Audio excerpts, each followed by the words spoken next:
बिस्मिल्लाहिर्रहमानिर्रहीम अस्सलाम वालेकुम नाज़रीन, आप यूट्यूब और फेसबुक चैनल देख रहे हैं। मैं राना उज़ैर हूं। नाज़रीन, आज दो बड़ी अहम खबरों पर बात करनी है। वीडियो के पहले हिस्से में आज मैंने जो खबर शेयर करनी है कि कराची के इलाके डिफेंस में जो मुस्तफ़ा आमिर नामी एक लड़के को उसके दोस्त हैं जिसका नाम अरमगान है, उसने जिस बेदर्दी से कत्ल किया, और वो सारी स्टोरी तो आपने देख ली। लेकिन आज जो इस पूरी कहानी में एक खतरनाक तरीन मोड़ सामने आया है कि लड़के का वालिद, यानी कि जो मुल्जिम है, जो मुजरिम है, जिसने कत्ल किया लड़के को, अपने दोस्त को, उसका वालिद जो है वो जिस बेदर्दी के साथ आज अदालत के अंदर बदमाशी कर रहा था, उसने बता दिया है कि पाकिस्तान के निजाम ने इंसाफ पर मुंह पर थप्पड़ मारा है कि मेरे बेटे ने अपने दोस्त को कत्ल कर दिया है, तुम होते कौन हो मेरे बच्चे को गिरफ्तार करने वाले। वहां पर क्या सूरत हाल पेश आई, वो जो जानवर खिलाने के भी लायक नहीं है ये शख्स,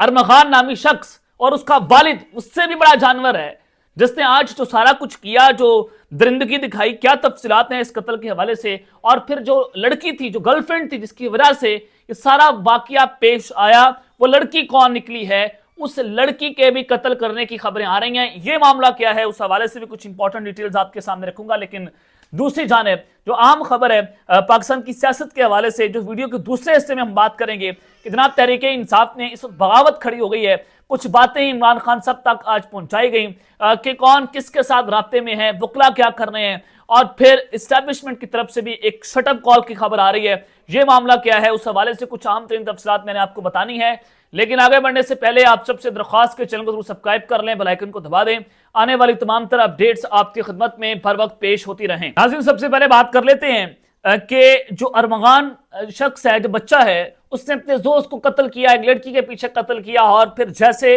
उस लड़के ने उस बेदर्दी के साथ पूरी एसेसिनेशन प्लॉट तैयार किया, वो सारा कुछ आपको पता चल गया। लेकिन कहानी उससे भी आगे बढ़ गई है। एक तो एक लड़की का मामला सामने आ गया कि गर्लफ्रेंड जो है जिसकी वजह से वो कत्ल किया, वो लड़की कहां पर है। अब जाहिर है वो लड़की जब सामने आएगी तो सारे पोल खुल जाएंगे।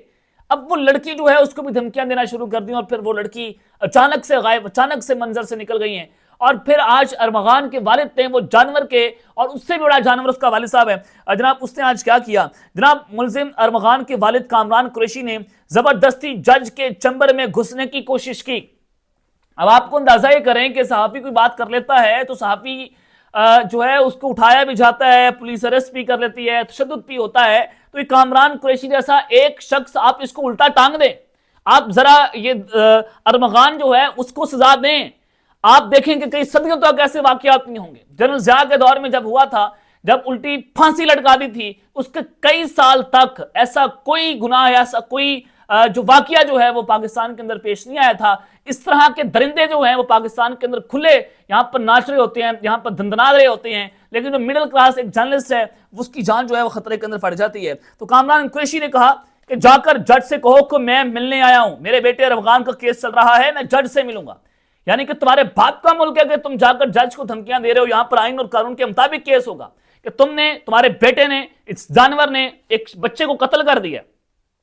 एक बच्चे को बेदर्दी से कत्ल किया, भूखे शेर के आगे जनाब उसको जिस जैसे वो सारा प्लॉट तैयार किया, मैं तो वो बता नहीं सकता कि जो आज पाकिस्तान के अंदर सूरत हाल बन गई है। और फिर मुल्जिम अरमगान के वालिद ने कोर्ट पुलिस से बदतमीजी करते हुए कहा कि तुम होते कौन हो मुझे रोकने वाले, मैं अमरीकी शहरी हूं, तुम्हारे बाप का मुल्क नहीं है। अगर तुम अमरीकी शहरी हो तो फिर अमरीका में जाकर जनाब वहां पर ये काम करो। यानी कि अब दरिंदगी का अंदाजा लगाएं कि एक वालिद जो है अपने बेटे को कितना सपोर्ट कर रहा है कि मैं अमरीकी शहरी हूं और मेरे बच्चे ने कत्ल कर दिया है, और मैं महान हूं, अमेरिका से आया हूं, और तुम मेरे बच्चे को हाथ नहीं लगा सकते। यानी कि ये आप दरिंदगी का यहां से अंदाजा लगा सकते हैं। कामरान कुरैशी ने फिर पुलिस कांस्टेबल रिजवान को धक्के दिए, बदतमीजी की, और मुल्जिम के वालिद के शोर शराबे पर पुलिस और रेंजर्स की नफरी तलब कर ली गई। अब जनाब 21 फरवरी तक जो है पुलिस को जिस्मानी रिमांड करती है, और जो जज हैं उन्होंने मुस्तफ़ा आमिर के अगवा और कत्ल केस में गिरफ्तार मुल्जिम शिराज उर्फ शावेज बुखारी जो है उनको जनाब ये पुलिस के हवाले किया है। और अदालत ने प्रोसिक्यूशन केस के तफ्तीशी अफसर और मुल्जिम का मौकफ 1 घंटा और 20 मिनट तक सुनने के बाद मुल्जिम शिराज को 21 फरवरी तक जिस्मानी रिमांड पर पुलिस के हवाले किया, और मकतूल की वालदा की जानिब से कब्र कुशाई की इजाजत के लिए भी दरख्वास्त जो है वो दायर कर दी गई है, जिस पर अदालत ने दरख्वास्त गुजार को मुतल्लिका जुडिशल मजिस्ट्रेट से रजू करने की जनाब हिदायत जारी कर दी है। अब ये जो मामला आया, एक तो इसका वालिद साहब है, इसको भी पकड़ें, इसको भी जेल के अंदर डालें, इसकी अमरीकी शहरी जो है वो आप इसके अंदर से निकालें कि जैसे ये अपने बेटे को, वो कातिल को जो है वो सपोर्ट कर रहा है कि अगर हमने कत्ल किया तो अच्छा किया। अब मामला ये था कि ये डिफेंस के शहरी थे, दोनों दोस्त जो हैं अरमगान और जनाब मुस्तफ़ा। अब मुस्तफ़ा जो है उसको अरमगान ने कत्ल किया। अब वो एक सारा एक लड़की का मामला था, वो सेंटर ऑफ ग्रेविटी जो है वो एक लड़की, वो डिस्कशन है, वो एक सारा एक फसाद की जड़ बनी। अब वो लड़की जो है वो भी डिफेंस की शहरी निकली। अब उसके ऊपर भी उसी तरह का तशद्दुद किया है उस लड़के ने जिसने जनाब मुस्तफ़ा को कत्ल किया है, अरमगान ने उस लड़की के ऊपर भी उसी तरह का जो है वो जनाब कत्ल किया है। अब आप यहां से जनाब अंदाजा लगा सकते हैं कि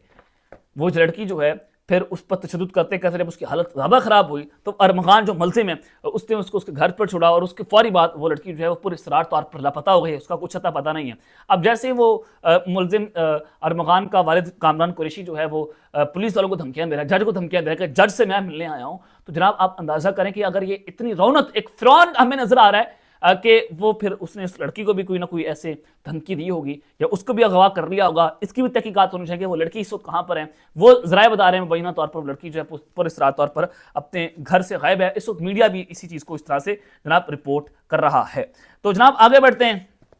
और तहरीक-ए-इंसाफ की बगावत पर बात कर लेते हैं कि तहरीक-ए-इंसाफ में कौन भागी या कौन क्या कर रहा है। देखिए, मैं हमेशा से बात करता हूँ कि वकला का जो ग्रुप है जिसने इस वक्त पार्टी को हाईजैक कर लिया है, इसको बाहर निकाल कर फेंकें और अग्रेसिव किस्म की जो लोग हैं जो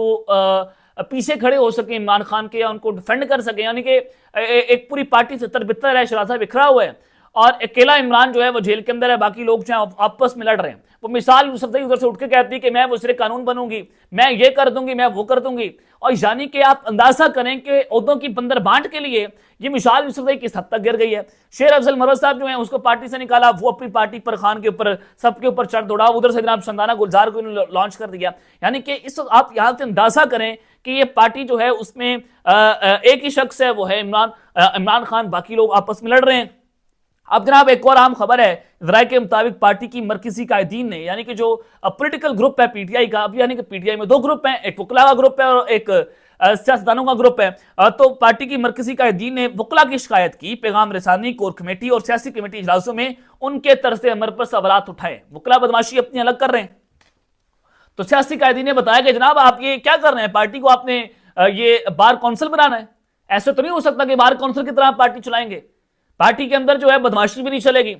तो हमने इसको पॉलिटिकली तौर पर चलाना है। वकला को जनाब अब साइड लाइन करने का वक्त आ गया और जरा बताते हैं कि आइंदा आने वाले दिनों के अंदर ये वकला का ग्रुप जो है खान साहब इसको बाहर निकाल कर फेंकेंगे। शेर अफजल मरवत से इसका आगाज हो गया और इसी वजह से कुछ वकला को मिर्चें लगी हुई हैं कि जनाब अभी हम ना कभी पार्टी से निकल जाएं। जराए का कहना है कि पार्टी रहनुमाओं ने इल्जाम लगाया कि वकला में चंद ऐसे भी हैं जो बैरून मुल्क बैठे यूट्यूबर्स के लिए काम करते हैं। यानी कि बैरून मुल्क बैठा कौन है? आदिल राजा है, कौन है? हैदर मेहदी है, जो पाकिस्तान के ऊपर भौंकते हैं, जो बकवास करते हैं गलत किस्म की। आप पूरी पीटीआई को इस वक्त आदिल राजा को डिसऑन कर दिया, पीटीआई के सोशल मीडिया की टीम ने आदिल राजा को डिसऑन कर दिया कि इससे हमारा कोई ताल्लुक नहीं है, इमरान खान इसके ऊपर बात नहीं करता। ये जो ये वकला का ग्रुप है ये कैसे आदिल राजा के साथ कनेक्टेड है? अब उसको अंदर की खबर देता है पार्टी के, अब पार्टी की अंदर की खबर आदिल राजा तक जाती है, आदिल राजा उसको तोड़ मड़ोड़ कर पाकिस्तान के खिलाफ एक पूरी साजिशी बयानियां बनाता है और ये आदिल राजा जो है बाहर से बैठकर पाकिस्तान के ऊपर हमले करते हैं। ऐसे राजों को, ऐसे गद्दारों को पकड़ना चाहिए जो इनको खबरें भी देते हैं। ये जनाब एक अहम खबर है कि चंद वकला जो है वो अंदर की मालूमात के बदले उनसे मुआवजा लेते हैं, उनसे पैसे लेते हैं। तो ये जनाब ये खबर इमरान खान तक पहुंचाई गई है और ज़राए ने बताया कि पार्टी अरकान ने इल्जाम आयद किया है कि चंद वकला पार्टी के अलग अलग ग्रुप्स के लिए भी काम करते हैं। पार्टी ज़राए के मुताबिक पार्टी रहनुमाओं ने इमरान खान को शिकायत समेत वकला के मामलात का सिरनो जायजा लेने का भी फैसला जनाब किया है। तो ये एक बड़ी अहम खबर है कि पार्टी के अंदर एक बगावत खड़ी हो गई है। और फिर दूसरी जानिब जनाब मुनीफ फारूक साहब ने एक बहुत बड़ा दावा किया है, जो शटअप कॉल की जब मैं आपको खबर दे रहा हूं कि जनाब कहा गया था कि इमरान खान साहब को बहुत बार डील्स के ऑफर जो है वो पेशकश हुई है, बनीगाला मुंतकिल होने की ऑफर, उसके ऊपर गंडापुर ने कहा कि ऑफर मैंने की, यानी कि कुछ ना कुछ तो था, कहीं ना कहीं से तो फिर राब्ते थे। तो मुनीफ फारूक सीनियर जर्नलिस्ट हैं, उनकी जानिब से कहा गया है कि इमरान खान तो जो हैं वो तमाम गारंटीज देने को तैयार हैं। वो कहते हैं कि जब भी मैं बाहर आऊं तो आप अपनी पूरी मोहब्बत मेरे साथ करें, एस्टैब्लिशमेंट को कह रहे हैं तो आप मुझे इस सिस्टम को आप खत्म करें और मुझे वापस लेकर आएं, मैं आपके साथ बैठकर बात करने को तैयार हूं। ये मुनीफ फारूक कह रहे हैं कि मुझे कुछ लोगों ने बताया, लेकिन एज पर माई पोलिटिकल अंडरस्टैंडिंग कैसा कोई राब्ता नहीं हुआ, ना इस्टेब्लिशमेंट कोई राब्ता करने की पोजीशन में है और उधर से इमरान खान भी कोई राब्ता नहीं कर रहे, सबुटाज हुए सारे मुज़ाकरात सारी चीजें। लेकिन मेरे एक अंडरस्टैंडिंग के मुताबिक ये राब्ते ऐसे नहीं हो रहे, राब्ते बंद हैं, विंडोज बंद होंगी, क्योंकि जाहिर है आर्मी चीफ साहब की जो स्टेटमेंट आ गई उसके बाद तो नजर आता है कि एस्टेब्लिशमेंट बात करने की पोजीशन के अंदर जनाब मौजूद नहीं है। लेकिन मुनीफ फारूक साहब ने जो आम बात की वो ये की कि एस्टेब्लिशमेंट जल्द इलेक्शन भी अब नहीं करवाएगी और एस्टेब्लिशमेंट पूरी हिमायत दे रही है, पंजाब गवर्नमेंट से भी खुश है, वो वफाकी हुकूमत से भी खुश है और उन्होंने हिमायत देने का आज ऐलान भी कर दिया है। अब वो कहते हैं कि एस्टेब्लिशमेंट पीछे क्यों नहीं हट रही। जनाब सवाल तो ये है ना कि एस्टेब्लिशमेंट पीछे क्यों नहीं हट रही। माजी तो ये है कि एस्टेब्लिशमेंट पीछे जनाब देखें कि नवाज शरीफ का कहा गया कि पूरा से सिक्योर इर्तिवा हो गया मुशर्रफ दौर के अंदर, वो नवाज शरीफ जो है उसके बाद वज़ीर आज़म भी बना, वापस भी आया और अब भी नवाज शरीफ जो है उसने अपने हाथ के साथ अपनी सत्ता को तबाह कर दिया है, वो अपने हाथ के साथ कुर्बानी का बकरा बन गया, लेकिन कोई इसको माइनस नहीं कर पाया, ये एक हकीकत है। तो अब हमेशा हर दौर में कहते रहे कि फलां की सियासत खत्म हो गई है, फलां आप कुछ नहीं कर सकेगा, फलां ये ऐसा होता है, पॉलिसीज बदलते देर नहीं लगती, पॉलिसीज बदल जाती होती हैं, आज एक है कल कोई और है और इसी दौर के अंदर ही पॉलिसीज बदल जाएंगी और अल्लाह ताला पाकिस्तान के लिए बेहतर करे। जाहिर है पाकिस्तान हंसता बसता रहे, अगर ये इस दौर के अंदर पाकिस्तान तरक्की कर रहा है तो ये दौर भी कबूल है, लेकिन डेमोक्रेसी के साथ जमहूरियत के साथ ये दौर कबूल है, उसके अलावा कोई इस दौर को इस निज़ाम को तस्लीम करने को जनाब तैयार नहीं है। लेकिन एस्टेब्लिशमेंट इस वजह से पीछे नहीं हट रही, तो सोशल मीडिया के जरिए जो तवातुर से हमले हो रहे हैं उसकी मजम्मत की जाए उतनी कम है, पीटीआई को भी थोड़ा पीछे हटना चाहिए इस मामले को लेकर। और दूसरा वो 9 मई की स्टैंडिंग्स पर ऊपर खड़े होंगे, 9 मई आपने किया है तो हम 9 मई वालों को माफ नहीं करेंगे, इस वजह से एस्टेब्लिशमेंट जो है पीछे जनाब नहीं हट रही। तो अब तक के लिए इतना ही, अपना ख्याल रखिएगा और इस जगह पर लाजमी है लखनऊ के बाद पाकिस्तान जिंदाबाद।